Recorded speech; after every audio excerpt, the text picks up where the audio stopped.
اللہ علیہ وسلم کی دنیا سے چلے جانے کے بعد جیسے ہی حضرت سیدنا ابو بکر رضی اللہ تعالیٰ عنہ خلیفہ بنے، حضرت ابو بکر رضی اللہ تعالیٰ عنہ خلیفہ بنے تو حضرت سیدہ فاطمہ رضی اللہ تعالیٰ عنہ نے ارسلت فاطمہ رضی اللہ عنہ الی ابی بکر الصدیق رضی اللہ تعالیٰ عنہ، حضرت فاطمہ رضی اللہ تعالیٰ عنہ نے حضرت ابو بکر کی طرف کسی کو بھیجا، کیا پوچھنے کے لیے کہ میرے ابا کا تو انتقال ہو چکا ہے لیکن میرے ابا کی جو میراث ہے، میرے ابا کا جو ترکہ ہے وہ مجھے دے دیا جائے، چونکہ آپ بیٹی ہیں حضرت فاطمہ نے حضرت ابو بکر سے اللہ کے نبی صلی اللہ علیہ وسلم کا ترکہ، اللہ کے نبی صلی اللہ علیہ وسلم کی میراث مانگی، یہ بخاری مسلم کی حدیث ہے۔ حضرت فاطمہ نے حضرت ابو بکر رضی اللہ تعالیٰ عنہ اس امت کے سب سے افضل شخص ہیں، اس میں کوئی شک نہیں ہے، حضرت ابو بکر کے مثل پر قیامت کی صبح تک سورج نہیں طلوع ہو سکتا، آپ جانتے ہیں آپ سے بڑا اس امت میں کون نہیں ہے، اللہ اکبر، حضرت عمر ہیں بھی تو حضرت ابو بکر کے بعد، آپ سب سے بڑے خلیفہ ہیں، آپ سب سے بڑے عالم ہیں۔ حضرت ابو بکر رضی اللہ تعالیٰ عنہ کو یہ حدیث معلوم تھی، حضرت عائشہ رضی اللہ تعالیٰ، حضرت فاطمہ رضی اللہ تعالیٰ عنہ کو حضرت ابو بکر رضی اللہ تعالیٰ عنہ نے یہ حدیث سنائی، کیا سنائی کہ نحن معشر الانبیاء، اللہ کے نبی صلی اللہ علیہ وسلم نے فرمایا کہ ہم انبیاء ہیں، نحن معشر الانبیاء لا نورث، ہم میراث چھوڑ کے نہیں جاتے ہیں، ہم ترکہ چھوڑ کے نہیں جاتے ہیں، ما ترکنا صدقہ، ہم جو بھی چھوڑ کر جاتے ہیں وہ صدقہ ہوتا ہے، وہ ہم اپنی اولاد کے لیے کچھ چھوڑ کے نہیں جاتے ہیں، جو بھی چھوڑ کر جاتے ہیں وہ تو صدقہ ہوتا ہے۔ یہ حضرت ابو بکر رضی اللہ تعالیٰ عنہ نے حضرت فاطمہ رضی اللہ تعالیٰ عنہ کو واپس لکھ کر بھیج دیا، واپس یہ جواب حضرت فاطمہ کو حضرت ابو بکر کا پہنچا۔ دیکھیے فطری باتیں ہیں، معاملہ یہ ہے کہ یہ ساری فطری باتیں ہیں، اسے فطرت سے اٹھ کر نہیں سوچنا ہے۔ صحابہ اکرام تھے تو یہ فرشتے نہیں ہیں، یہ انبیاء نہیں ہیں، فطری معاملات سے فطری تقاضوں سے یہ بھی بالا تر نہیں تھے، بعض دفعہ فطرت غالب آ جاتی تھی، تھوڑی ناراضگی اگر ہو جائے تو اس میں کون سا آسمان ٹوٹ پڑا، بتائیے کون سا اس کے اندر بڑا مسئلہ ہو گیا۔ حضرت فاطمہ رضی اللہ تعالیٰ عنہ حضرت ابو بکر رضی اللہ تعالیٰ عنہ سے اس سلسلے میں ناراض ہو جاتی ہیں، اس سلسلے میں حضرت فاطمہ ناراض ہو جاتی ہیں۔ حضرت ابو بکر کا فیصلہ ہے، حضرت ابو بکر رضی اللہ تعالیٰ عنہ نے ترکہ نہیں دیا، میراث نہیں دی، کیونکہ نبی کی میراث ہوتی ہی نہیں ہے، نبی جب چلے جاتے ہیں تو نبی کا چھوڑا ہوا مال امت میں تقسیم کر دیا جاتا ہے یا پھر صدقے کے طور پر اسے استعمال کیا جاتا ہے۔ تو حضرت ابو بکر نے نبی کی حدیث کی روشنی میں حضرت فاطمہ رضی اللہ تعالیٰ عنہ کو نہیں دیا۔ حضرت فاطمہ رضی اللہ تعالیٰ عنہ نے ابتداء ناراضگی کا اظہار فرمایا، اور اس کے بعد حضرت فاطمہ کی اتنی لمبی زندگی بھی نہیں رہی کہ وہ حضرت ابو بکر رضی اللہ تعالیٰ عنہ سے اس معاملے میں صلح کر لیتی، اتنی زیادہ لمبی زندگی بھی نہیں رہی حضرت فاطمہ رضی اللہ تعالیٰ عنہ۔ سمجھ میں آ رہی بات؟ تو اس کی بنیاد پر حضرت فاطمہ کا مال لوٹنے والے ابو بکر، نعوذ باللہ، ابو بکر رضی اللہ تعالیٰ عنہ کو غاصب کہنا، یعنی یہ سمجھ میں نہیں آتا ہے کہ ان لوگوں کی اتنی جرت، اللہ اکبر۔ وَبَثَّ مِنْهُمَا رِجَالًا كَثِيرًا وَنِسَاءً وَاتَّقُوا اللَّهَ الَّذِي تَسَاءَلُونَ بِهِ وَالْأَرْحَامَ إِنَّ اللَّهَ كَانَ عَلَيْكُمْ رَقِيبًا يَا أَيُّهَا الَّذِينَ آمَنُوا اتَّقُوا اللَّهَ وَقُولُوا قَوْلًا سَدِيدًا يُصْلِحْ لَكُمْ أَعْمَالَكُمْ وَيَغْفِرْ لَكُمْ ذُنُوبَكُمْ وَمَن يُطِعِ اللَّهَ وَرَسُولَهُ فَقَدْ فَازَ فَوْزًا عَظِيمًا أما بعد فإن خير الحديث كتاب الله وخير الهدي هدي محمد صلى الله عليه وسلم وشر الأمور محدثاتها وكل محدثة بدعة وكل بدعة ضلالة وكل ضلالة في النار فقد قال الله تبارك وتعالى في القرآن المجيد والفرقان الحميد فأعوذ بالله السميع العليم من الشيطان الرجيم من همزه ونفخه ونفسه بسم الله الرحمن الرحيم لقد كان لكم في رسول الله أسوة حسنة لمن كان يرجو الله واليوم الآخر وذكر الله كثيرا رب اشرح لي صدري ويسر لي أمري واحلل عقدة من لساني يفقهوا قولي رب زدني علما سبحانك لا علم لنا إلا ما علمتنا إنك أنت العليم الحكيم۔ معزز حاضرین جمعہ، ہر قسم کی تعریف، بڑائی اور بزرگی اللہ رب العالمین کے لیے لائق و زیبا ہے، اور درود و سلام ہو نبی آخر الزمان محمد مصطفیٰ صلی اللہ علیہ وآلہ وسلم کی ذات اقدس پر۔ اللہ رب العالمین کے بنائے ہوئے وقت میں اللہ رب العالمین جیسے زمان کا بھی مالک ہے اور مکان کا بھی مالک ہے، تو اللہ رب العالمین نے جو اوقات بنائے ہیں، جو وقت بنایا ہے، جو زمانہ بنایا ہے، اس زمانے میں سے محرم الحرام کے اندر میں اور آپ سانس لے رہے ہیں، یہ وہ خاص مہینہ ہے کہ جس کی نسبت اللہ رب العالمین نے اپنی طرف کی، شہر اللہ المحرم کہا، یعنی اپنا مہینہ، اللہ کا مہینہ محرم، اس کے اندر میں اور آپ سانس لے رہے ہیں۔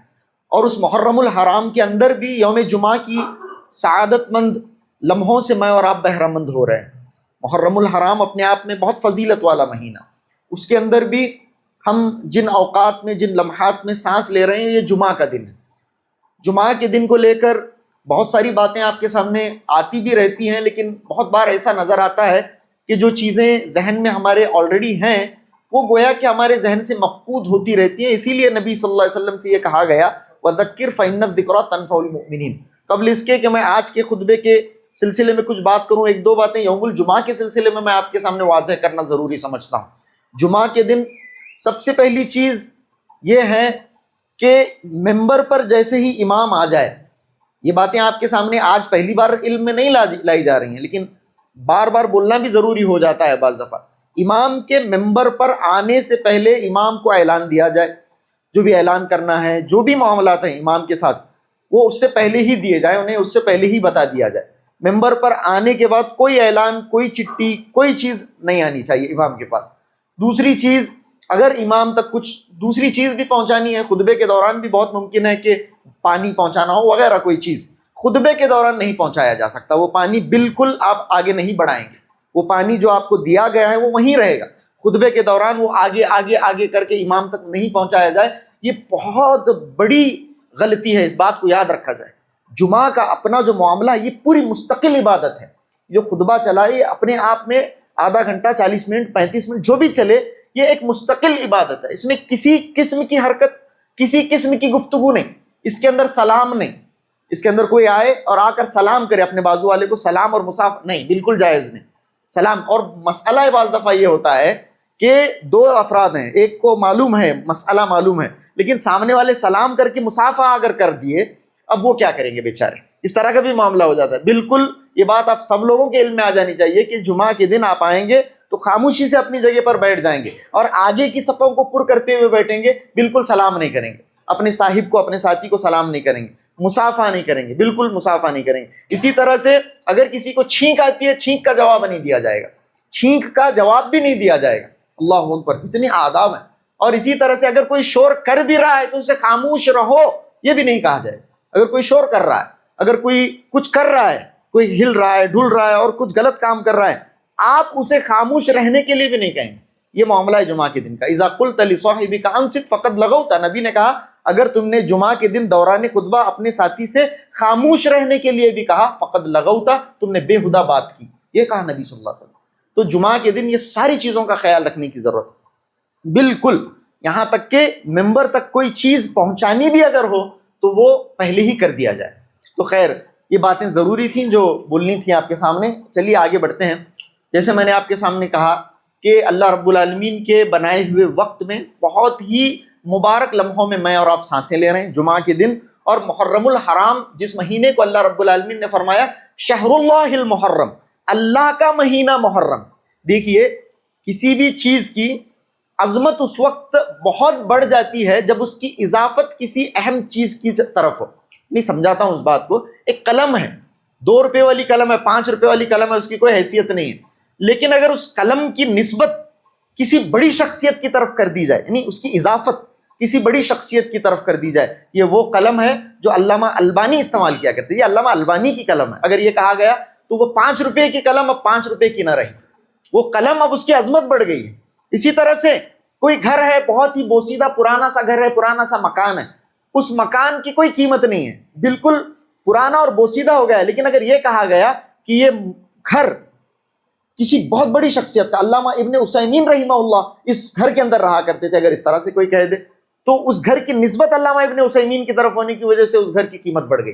یعنی کسی بھی چیز کی قیمت اس کی اضافت کی وجہ سے، اس کے مضاف الیہ کی وجہ سے، اس کی نسبت کی وجہ سے بڑھ جاتی ہے، ٹھیک ہے؟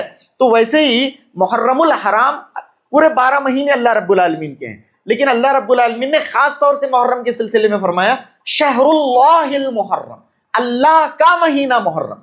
کس کا مہینہ؟ اللہ کا مہینہ محرم. اب یہاں پر مضاف الیہ کون ہے؟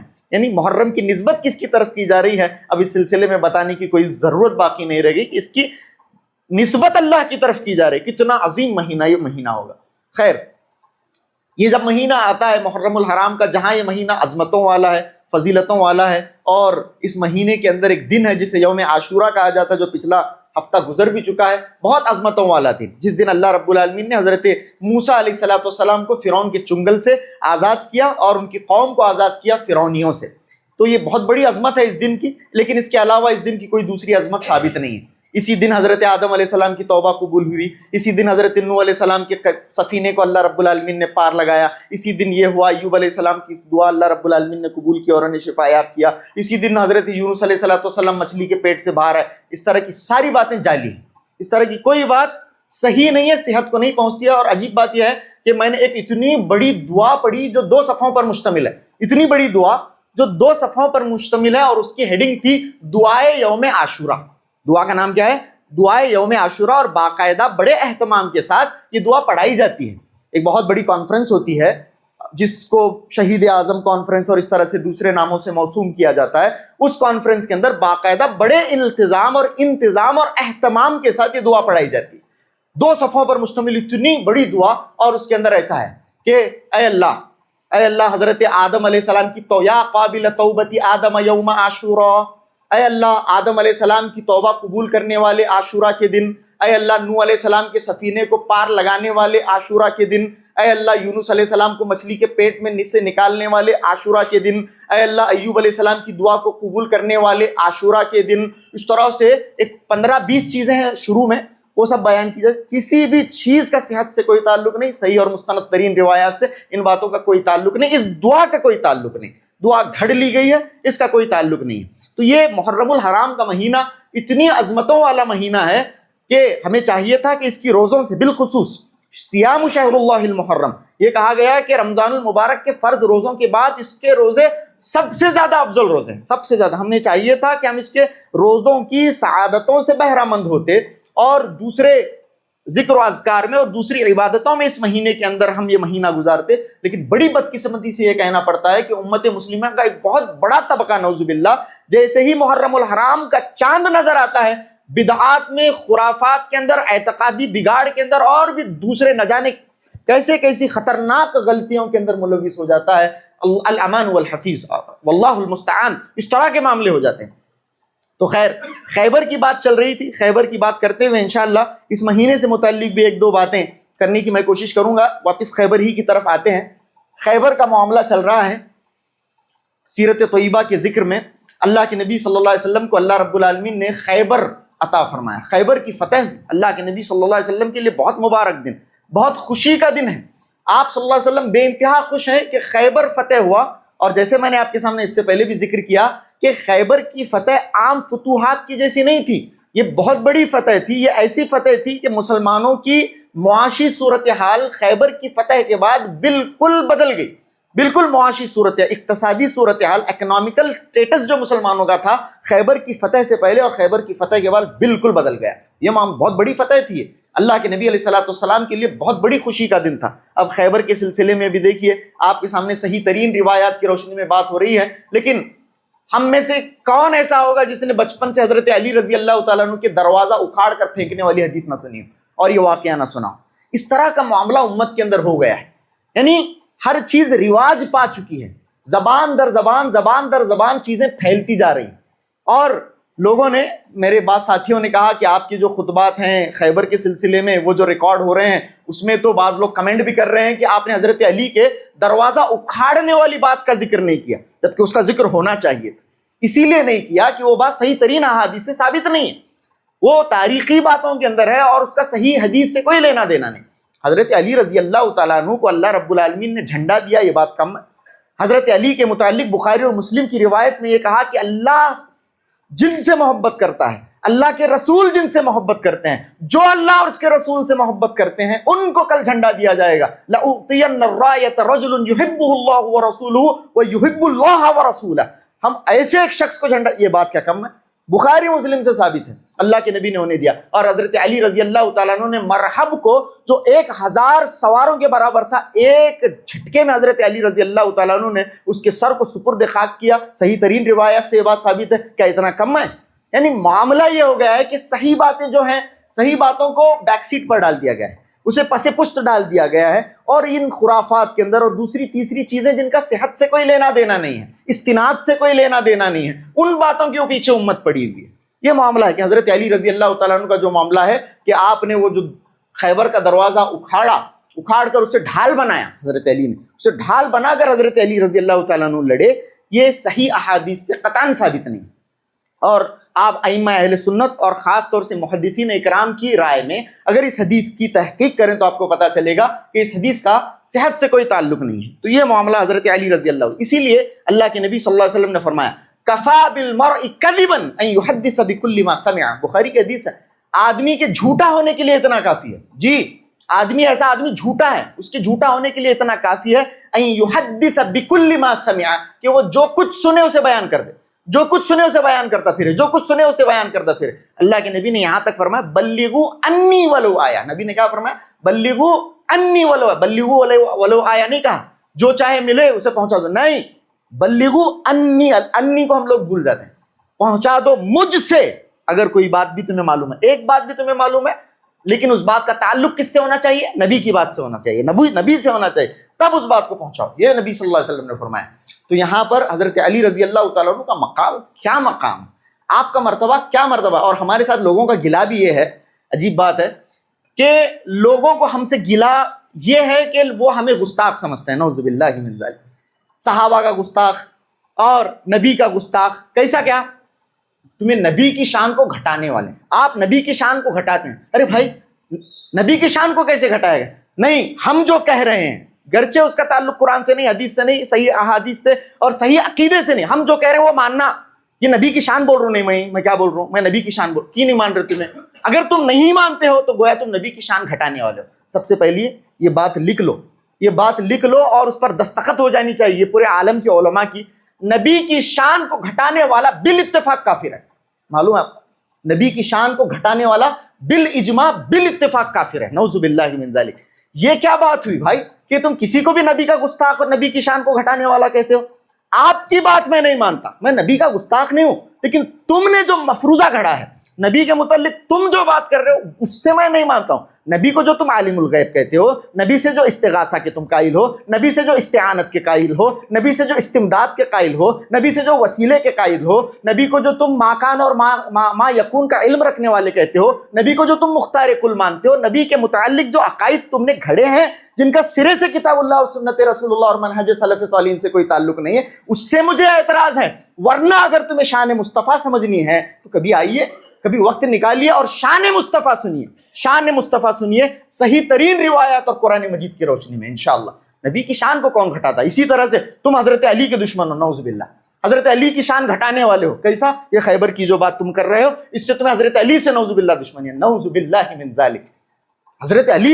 حضرت علی سے بغض رکھنے والا منافق ہے، نبی نے فرمایا. نعوذ باللہ.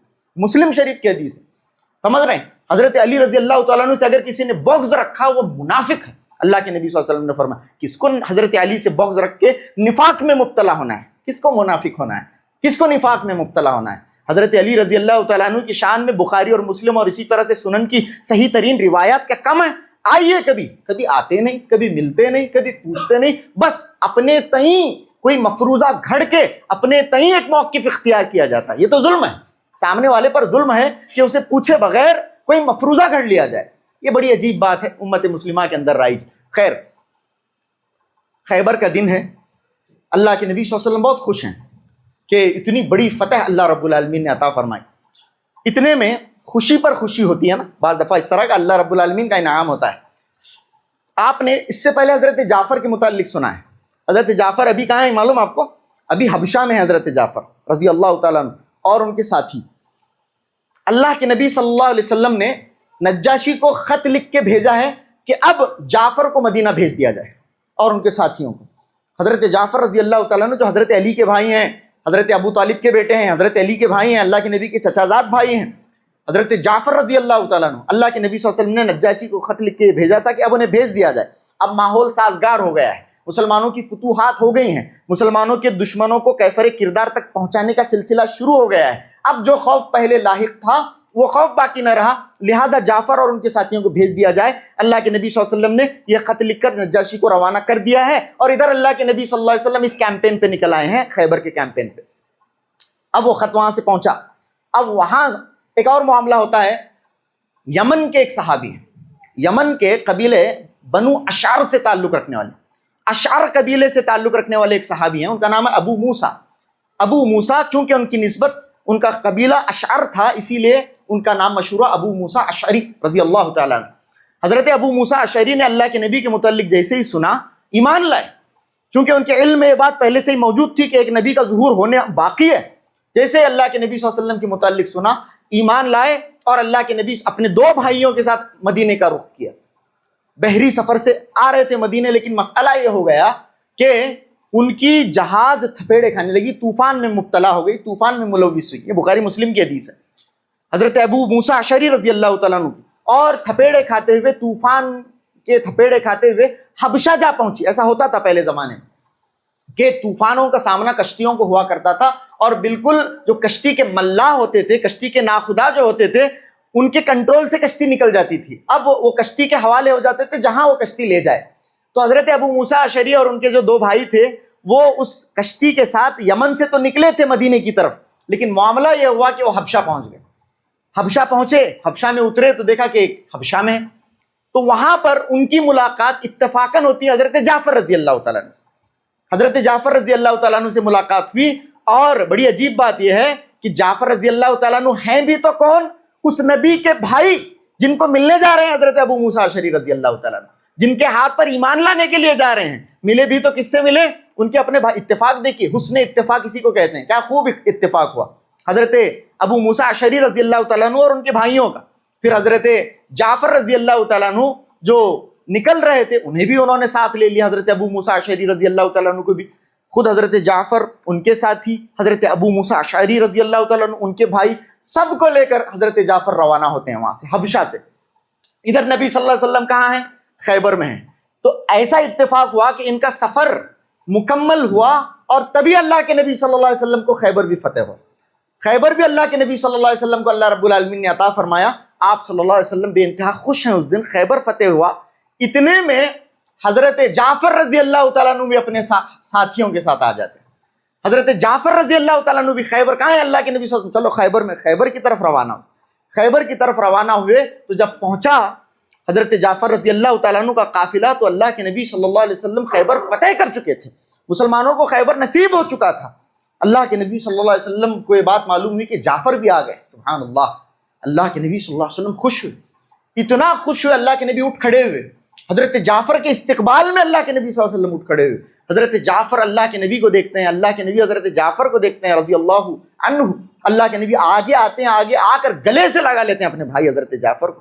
کیا مصیبتیں برداشت کی ہیں اللہ کی راہ میں، کیسی کیسی ہجرتیں، کیسی کیسی مصیبتیں، اور اللہ کے نبی کے چچا زاد بھائی ہیں۔ اللہ کے نبی کو بے انتہا محبت ہے جعفر سے رضی اللہ تعالیٰ عنہ۔ اللہ کے نبی آئے، آنقہ رسول اللہ صلی اللہ علیہ وسلم وقبلہ بین عینیہ، اللہ کے نبی آئے، گلے لگایا، اور دونوں آنکھوں کے درمیان پیشانی پر حضرت جعفر رضی اللہ تعالیٰ عنہ کو چوما اللہ کے نبی صلی اللہ علیہ وسلم نے، اور چوم کر اللہ کے نبی کہتے ہیں، بخاری مسلم کے الفاظ ہیں، آپ نے فرمایا ما ادری، میں نہیں جانتا، واللہ ما ادری، میں نہیں جانتا کہ میں کس چیز کو لے کر زیادہ خوش ہوں، میں کس چیز کو لے کر زیادہ خوش ہوں، بفتح خیبر او بقدوم جعفر، بفتح خیبر او بقدوم جعفر، خیبر کی خوشی مجھے اتنی زیادہ ہو رہی ہے یا پھر جعفر کے آنے کی خوشی مجھے اتنی زیادہ ہو رہی ہے۔ اللہ کے نبی نے فرمایا میں کنفیوزڈ ہوں، مجھے پتہ نہیں چل رہا ہے کہ کس چیز کو لے کر میں اتنا زیادہ خوش ہوں، خیبر کی فتح پر یا پھر جعفر کے آنے پر۔ اللہ اکبر، یہ نبی نے فرمایا۔ حضرت جعفر کی فضیلت معلوم ہوتی ہے کہ نبی جس سے محبت کریں، اور جیسے میں نے اصول بھی بتایا آپ کو،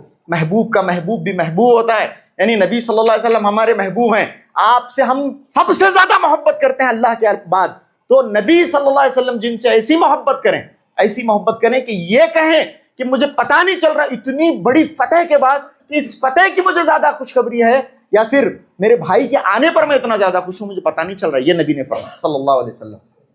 تو یہ معاملہ ہوا، حضرت جعفر رضی اللہ تعالیٰ عنہ آئے، حضرت جعفر کے ساتھی بھی آئے، یہ ایک خوشخبری ہوئی وہاں پہ۔ اس کے علاوہ ایک اور خوشخبری کا معاملہ ہوتا ہے نبی اکرم صلی اللہ علیہ وسلم کے ساتھ، وہ یہ کہ دیکھیے دشمنوں پر اللہ رب العالمین نے مسلمانوں کا کیسا روب طاری کیا تھا، اللہ اکبر، اور بہت ساری جنگوں کا معاملہ ایسا ہی ہوا ہے مسلمانوں کے ایمان کی وجہ سے، مسلمانوں کے تقوی کی وجہ سے، مسلمانوں کے توکل کی وجہ سے، اللہ اکبر، مسلمانوں کا روب اللہ رب العالمین نے دشمنان اسلام پر ایسا قائم کیا تھا کہ خیبر کے بالکل قریب میں ایک علاقہ تھا، چند کلومیٹرز کی دوری پر، اور اس علاقے کا نام تھا فدق، اس علاقے کا نام فدق تھا۔ محرم الحرام کے اندر یہ لفظ بھی آپ نے بہت سنا ہوگا، فدق، باغ فدق کو ہڑپنے والے، نعوذ باللہ من ذالک، اس طرح کی فدق نامی علاقہ تھا، بالکل قریب تھا، وہاں بھی یہودی رہا کرتے تھے۔ جیسے ہی انہوں نے دیکھا کہ خیبر جیسا خیبر کے قلعے جیسے قلعے مسلمانوں کے سامنے ان کی کوئی حیثیت نہیں رہی، تو ہماری کیا اوقات ہوگی؟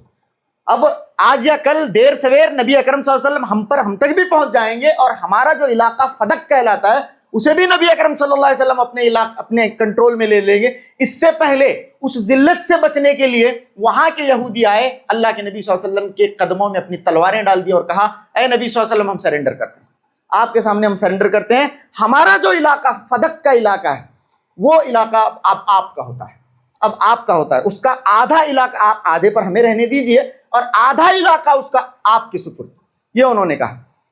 تو یہ اب یہاں پر ایک چیز، یہ جو فدق اللہ کے نبی صلی اللہ علیہ وسلم کو حاصل ہوا اور جو خیبر اللہ کے نبی علیہ السلام کو حاصل ہوا، دونوں میں فرق ہے۔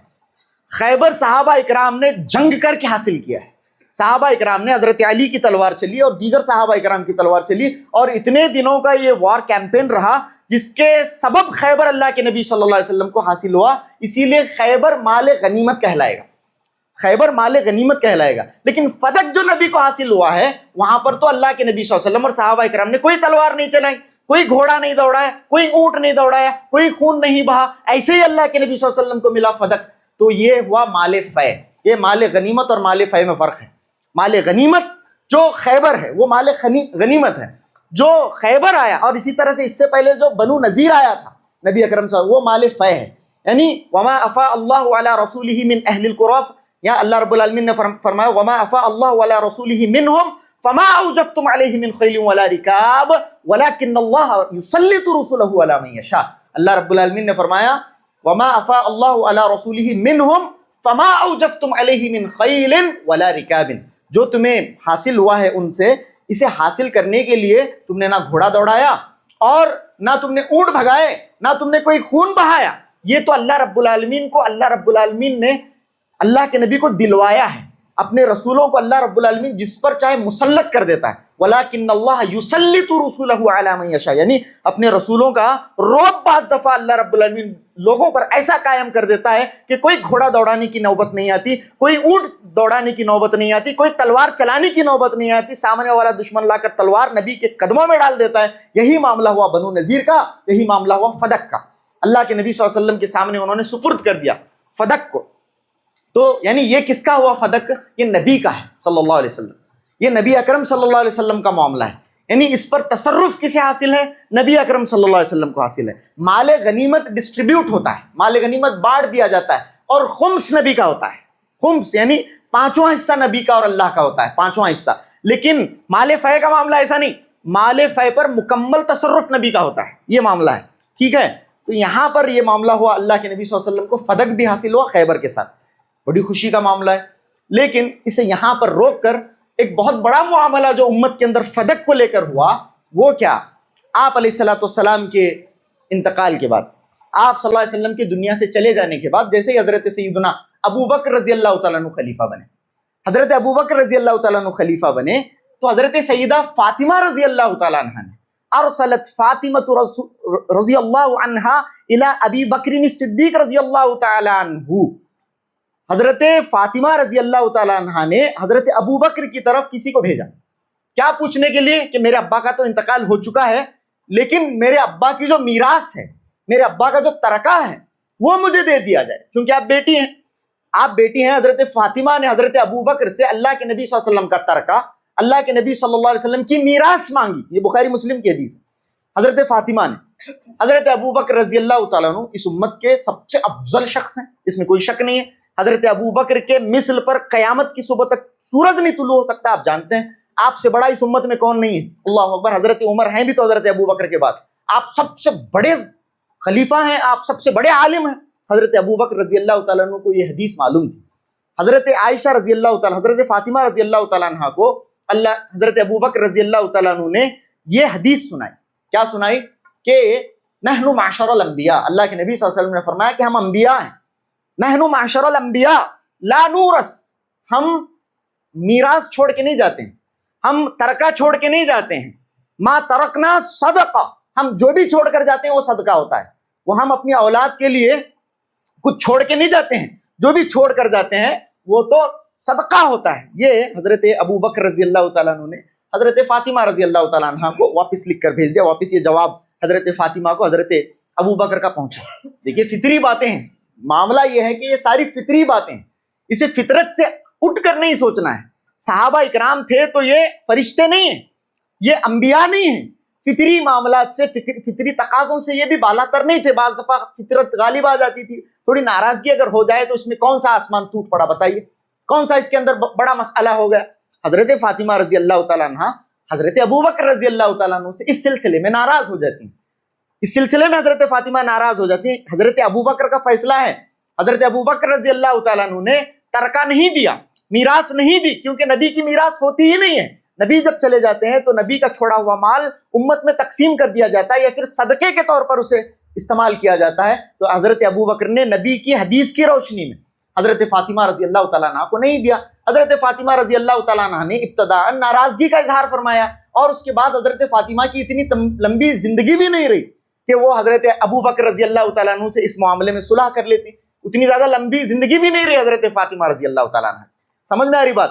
تو اس کی بنیاد پر حضرت فاطمہ کا مال لوٹنے والے ابو بکر، نعوذ باللہ، ابو بکر رضی اللہ تعالیٰ عنہ کو غاصب کہنا، یعنی یہ سمجھ میں نہیں آتا ہے کہ ان لوگوں کی اتنی جرت، اللہ اکبر۔ میں نے دیکھا ایک بدبخت کو مناظرہ لڑتا ہے اور مناظرے کا عنوان یہ ہے کہ ابو بکر کا ایمان ثابت کرو، نعوذ باللہ، ابو بکر کا ایمان ثابت کرو۔ یعنی جس شخصیت کے ایمان کو قیامت تک آنے والی انسانیت کے اللہ رب العالمین نے معیار قرار دیا، یہ بدبخت اور یہ مردود لوگ کہتے ہیں کہ ان کا ایمان ثابت کیا جائے، اور یہاں پر حضرت ابو بکر کو غاصب نعوذ باللہ کہا جا رہا ہے کہ حضرت فاطمہ کا ان لوگوں نے باغ ہڑپا، فدق کا مال ہڑپا حضرت ابو بکر نے، نعوذ باللہ۔ ارے بھائی تھوڑا بھی اگر ہوش کے ناخن لے تو معلوم ہوتا ہے کہ حضرت فاطمہ رضی اللہ تعالیٰ عنہ کو جو وارث تھی نہیں دیا، تو اپنی بیٹی بھی کو تو بھی نہیں دیا۔ بیٹی حضرت عائشہ ہیں تو وہ بھی وارث ہیں کہ نہیں ہے؟ بیوی اپنے شوہر کے مال میں وارث ہوتی ہے کہ نہیں ہوتی ہے؟ جہاں حضرت فاطمہ کو نہ دے کر اگر حضرت عائشہ کو دیا ہوتا تب تمہارا اعتراض بنتا تھا۔ حضرت فاطمہ کو بھی نہیں دیا، حضرت عائشہ کو بھی نہیں دیا جو بیوی ہیں۔ حضرت عباس جو کہ چچا ہیں، بیٹوں کی غیر موجودگی کے اندر چچا جو وارث ہیں، اولا رجل ذکر کے مطابق حضرت عباس کو جانا چاہیے، حضرت عباس کو نہیں دیا۔ حضرت عباس تھے اس وقت۔ سمجھ میں آ رہی بات؟ یعنی یہ کوئی مال ہڑپنے والا معاملہ نہیں ہے، یہ سنت پر عمل کرنے کا معاملہ ہے، اور سنت کے عالم حضرت ابو بکر سے بڑے کون اس امت کے اندر؟ تو میرے بھائی خیر باتیں تو بولنے کی بہت ہیں، آخر میں یہی کہوں گا کہ یہ جو فضا چل پڑی ہے، اور خاص طور سے میں بتا رہا ہوں کہ رمضان المبارک کے بعد سے جب سے جنگ کا آغاز ہوا ہے، جب سے مسلمانوں نے ایک فرقے کو، ایک طبقے کو اپنا مسیحا سمجھنا شروع کر دیا ہے، تب سے اب تک مسلمانوں کے اندر ان کے افکار، ان کے نظریات غیر ارادی طور پر شامل ہو رہے ہیں۔ غیر ارادی طور پر آپ دیکھیں گے سوشل میڈیا پر مسلمانوں کو واہ واہ کرتے ہوئے، نعوذ باللہ کیسے کیسے نعرے، lived like علی، fought like علی، died like حسین، اللہ، کیسے لوگوں کے بارے میں یہ اس طرح کے نعرے۔ اور یہ بھی سمجھ میں نہیں آ رہا ہے، ارے بھائی تو اس طرح کا نعرہ کیوں لگا رہا ہے؟ تو پہلے یہ کنفرم کر کے تو سنی ہے یا نہیں ہے۔ یعنی یہ معاملہ فتنے کا امت کے اندر آ گیا ہے کہ شیعہ اور سنی یہ جو دو اختلافات ہیں، اور یہ اختلافات اولا اور غیر اولا، راجع اور مرجوع اور چھوٹے چھوٹے مسئلے کے اختلافات نہیں، ایمان اور کفر کا اختلاف ہے، یہ اعتقادی اختلافات ہیں، شرک اور کفر اور توحید اور کفر کے اختلافات ہیں، چھوٹے موٹے مسائل نہیں ہیں، یہ بہت بڑے مسائل ہیں۔ اس کے اندر بالکل اس اختلاف کو بالائے طاق رکھتے ہوئے وہ لوگ جو حضرت ابو بکر کو غاصب کہیں، وہ لوگ جو نعوذ باللہ میری ماں عائشہ رضی اللہ تعالیٰ عنہ کو نعوذ باللہ بدکار کہیں، حضرت حفصہ رضی اللہ تعالیٰ عنہ کے متعلق خطرناک عقیدہ رکھیں، اور اسی طرح سے قرآن کے سلسلے میں جن کا خطرناک عقیدہ، حضرت علی رضی اللہ تعالیٰ عنہ کے سلسلے میں جو الوہیت کا نعرہ لگاتے ہیں، ایسے لوگوں کو ہم نے مسیحا سمجھ لیا ہے، نعوذ باللہ من ذالک، بہت خطرناک معاملہ ہے۔ تو نوجوانوں کو خاص طور سے چاہیے کہ جذبات میں، نوجوانوں کا مسئلہ یہ ہوتا ہے جذبات میں آ جاتے ہیں، جذبات کا غلبہ بہت زیادہ ہوتا ہے، جذبات ہوتے ہیں. حضرت عمر رضی اللہ تعالیٰ عنہ کے جذبات سے بڑھ کر تو تمہارے جذبات نہیں ہو سکتے نا. حضرت عمر رضی اللہ تعالیٰ عنہ کی میان سے تلوار نکل آتی تھی، نبی صلی اللہ علیہ وسلم کے حکم کی منتظر ہوتی تھی، نبی اکرم صلی اللہ علیہ وسلم کو دیکھتے، نبی کی نظروں میں دیکھ کر پہچان جاتے تھے کہ نبی صلی اللہ علیہ وسلم اس بات کو الاؤ نہیں کریں گے، پھر میان تلوار کے اندر چلی جاتی تھی. معلوم یہ ہوا کہ جذبات جتنے بھی ہوں، جذبات اور احساسات پر شریعت کی نکیل ہونی چاہیے. آپ کو جذبات ہیں، مسلمانوں کے ساتھ ہمیں بہت زیادہ ہمدردی ہے. اللہ رب العالمین دشمنان اسلام کو کیفر کردار تک پہنچائے، اللہ رب العالمین مسلمانوں کی نصرت و تائید کرے، مدد کرے، لیکن جذبات میں آ کر یہ خطرناک اعتقادات اپنانے کی ضرورت نہیں. اس طرح کا معاملہ خیر امت کے اندر آ رہا ہے، ہمیں چاہیے کہ ہم اس سے خبردار ہوں. یہ معاملہ ہوا خیبر کا، حضرت جعفر رضی اللہ تعالیٰ عنہ آئے. باغ فدق کا معاملہ ہوا، یہود آئے اور اللہ کے نبی صلی اللہ علیہ وسلم کے سپرد انہوں نے فدق کو بھی کر دیا. یہ مال اللہ کے نبی صلی اللہ علیہ وسلم کا اپنا ذاتی تصرف والا مال تھا. خیر اس سلسلے میں مزید باتیں آنے والے خطبات میں ہم کرنے کی کوشش کریں گے. آخر میں اللہ رب العالمین سے دعا ہے کہنے اور سننے سے زیادہ عمل کی توفیق عطا فرمائے. وآخر دعوانا ان الحمدللہ رب العالمین وصلی اللہ علی نبینا محمد وآلہ وصحبہ وسلم تسلیما کثیرا.